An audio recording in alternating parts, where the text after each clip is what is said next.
वक्सेदं तमाश्रजे सुमुखश्चेकदन्तश्च कपिलो गजकर्णकः लम्बोदरश्च विकटो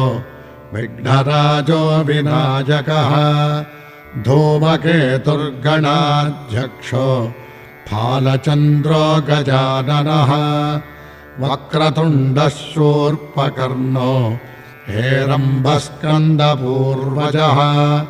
षोडशैतानि नामानि यः पठेत् शृणुयादपि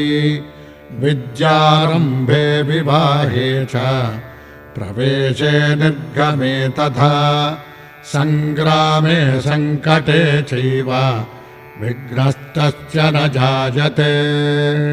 अगजानन पद्मार्कम् गजाननमहर्निशम्